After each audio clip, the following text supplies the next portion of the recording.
காவேரி பார்த்தோன்னே வந்து விஜய் வந்து நீங்க பேசிட்டு இருக்கேன்னு சொல்லிட்டு குழந்தையோட காவேரி விட்டுட்டு வெளியே போறாரு. இங்க வந்து அப்படியே பார்த்துட்டே இருக்காங்க காவேரி. அடுத்து குழந்தைகிட்ட காவேரி பேச ஆரம்பிக்கிறாங்க. "நீ கவலைப்படாத அம்மு, நாளைக்கு ஃபங்ஷன்ல நீ கண்டிப்பா கலந்துப்பேன்னோனே, நான் எப்படி மிஸ் கலந்துக்க முடியும்? அது மதர்ஸ் டே ஃபங்ஷன். அம்மாவோட தானே எல்லாரும் கலந்துப்பாங்க. நான் எப்படி கலந்துக்க முடியும்? எனக்கு தான் அம்மாவே இல்லையேன்னு" சொல்லிட்டு குழந்தை சொல்றாங்க. "அதுக்கு நீ கவலைப்படாத செல்லம். கண்டிப்பா நீ நாளைக்கு கலந்துப்ப.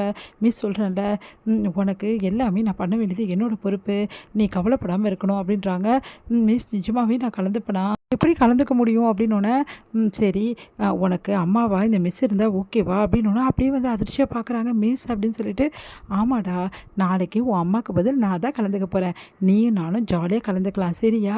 இந்த விஷயம் யாருக்கும் தெரியக்கூடாது. சஸ்பென்ஸ் அப்படின்னோனே, ஓகே மிஸ், தேங்க்யூ மிஸ் அப்படின்னு சொல்லிட்டு ஹக் பண்ணிக்கிறாங்க. நம்ம வந்து குட்டி காவேரி. இங்க வந்து என்ன பண்றாரு, விஜய் வந்து ரொம்ப டென்ஷனா இருக்காரு. அப்போ வந்து காவேரி வராங்க. "இங்க பாருங்க, நாளைக்கு குழந்தைய கூட்டிட்டு ஸ்கூலுக்கு வந்துருங்க ஃபங்ஷனுக்கு" அப்படின்றாங்க. அது கேட்டு விஜய் செமையா டென்ஷன் ஆயிடுறாரு. "என்னங்க சொல்றீங்க? நாளைக்கு மதர்ஸ் டே ஃபங்ஷன். அந்த ஃபங்ஷன்ல என் குழந்தை வந்து கஷ்டப்படணுமா? என் குழந்தை மனசு கஷ்டப்படுறத என்னால வந்து பார்க்க முடியாதுங்க. அதனால நான் கூட்டிட்டு வரமாட்டேங்க" அப்படின்றாரு.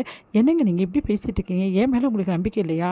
நாளைக்கு நீங்க கூட்டிட்டு வாங்க. கண்டிப்பா குழந்தை மனசு கஷ்டப்படாம நான் பார்த்துக்கிறேன். அவளுக்கு என்ன பண்ணணும் எனக்கு தெரியும். அவ மனசு கண்டிப்பா கஷ்டப்படாது.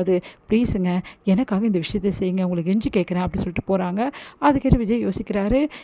இங்க வந்து சாரதா வந்து, என்னடி, நாளைக்கு ஃபங்ஷனுக்கு எல்லா குழந்தைங்களும் வந்து கலந்துக்கிறாங்க போல இருக்கு. ஆமா, நீயும் வந்துருமா ஃபங்ஷனுக்கு. நானா? நான் எதுக்குடி? என்னாலலாம் வர முடியாதுடி. அதில வந்து அம்முவும் கலந்துக்கல. அப்புறம் நான் மட்டும் கலந்துக்கிட்டு என்ன பண்ண போறேன்? இல்லம்மா, அம்முவும் கலந்துக்க போறா. நீ என்னடி சொல்ற? நீ தான் சொன்னியே அம்மாவோட தான் அந்த வந்து ஃபங்ஷனுக்கு கலந்துக்கணும்னு சொல்லிட்டு. அது கரெக்ட்டு தாம்மா. நான் வந்து அவளோட அம்மாவுக்கு பதில் கலந்துக்கலான்னு இருக்கேம்மா. என்ன சொல்ற காவேரி? அப்படின்றாங்க.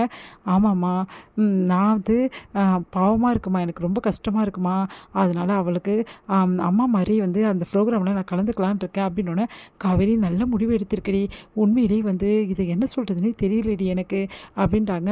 சரி, நாளைக்கு இந்த ஃபங்ஷன்ல கண்டிப்பா நான் கலந்துக்க போறதால குழந்தைய கலந்துக்க போறேன். நீ வருவல்லன்னோனே, நான் வராம எப்படி இருப்பேன்? அம்மு கலந்துக்கிறாள, அப்ப நானும் வருவேன் அப்படின்றாங்க. இங்க வந்து ஸ்டேஜ்ல வந்து எல்லா ப்ரோக்ராம்க்கான ஏற்பாடு எல்லாமே வந்து ஸ்கூல்ல பண்ணிட்டுருக்காங்க. ஆனா காவேரியோட மனசு மட்டும் வந்து அம்முவ தேடிட்டுருக்கு. "என்ன அம்மு இன்னும் வராம இருக்கா?" அப்படின்னு சொல்லிட்டு, என்னடி, சொன்னேன்ல விஜய் தம்பிக்கிட்ட, சொன்னேம்மா, அவர் கூட்டிட்டு வருவாரா என்னன்னு தெரில. நான் சொல்லிட்டு வந்தேன். ஒரு வேளை கூட்டிட்டு வரலனா என்னடி பண்ணுறது? இல்லைம்மா, நிச்சயம் கூட்டிட்டு வருவாரு அப்படி சொல்லிட்டு இருக்கும்போது கரெக்ட்டா அம்முவும் வந்து நம்ம விஜயும் வராங்க. அம்மு வந்து மிஸ் அப்படின்னு சொல்லிட்டு ஓடி வராங்க. அப்படியே ஹக் பண்ணிக்கிறாங்க. "சரி, நீ ரெடியா?" ரெடி மிஸ்" அப்படின்னாங்க. "நான் போய் ட்ரெஸ் மாத்தி குழந்தைய கூட்டிட்டு வரேன்." "ஏங்க, நான் சொல்றது கேட்கவே மாட்டீங்களா? என் குழந்தைய அவமானப்படுத்துறது நான் பார்க்கணுமா?" அப்படின்னோனே, "ஏங்க அதெல்லாம் நடக்காதுங்க. நான் அதான் சொல்றேன்ல" அப்படின்னு சொல்லிட்டு காவேரி வந்து குழந்தைய கூட்டின்னு போய் ட்ரெஸ் எல்லாம் பண்ணி கூட்டின்னு வரதுக்காக கூட்டின்னு போயிடுறாங்க. இங்கே ஸ்டேஜில் ஒவ்வொருத்தராக பர்ஃபார்மன்ஸ் பண்ணும்போது கரெக்டாக வந்து குட்டி காவேரியோட பர்ஃபார்மன்ஸ் வருது. அப்போ காவேரி ஸ்டூடெண்ட் அப்படி சொல்லிட்டு அனௌன்ஸ் பண்ணுறாங்க. அப்போ நம்ம மிஸ் காவேரியும் வந்து குட்டி காவேரியும் கலந்துக்க போகிறாங்கன்னு சொல்லிட்டு அனௌன்ஸ் பண்ணுறாங்க. அதை கேட்டு விஜயும் சாரதாவும் ஆச்சரியப்பட்டு அப்படியே பார்த்துட்ருக்காங்க. உடனே சாரதா வந்து, நேத்தே என்கிட்ட காவேரி இந்த விஷயத்த சொல்லிட்டா. எனக்கு ரொம்ப சந்தோஷமாக இருக்குது மாப்பிள. நினச்சி கூட பார்க்கல காவேரியோட மனசு மாறுவானா அப்படின்னு சொல்லிட்டோன்னே யோசிக்கிறார் விஜய். என்ன சொல்றீங்க அத்தை? காவேரி அப்படி பண்ணா நம்பவே முடியலன்னோனே, எனக்கும் நம்ப முடியல மாப்பிள.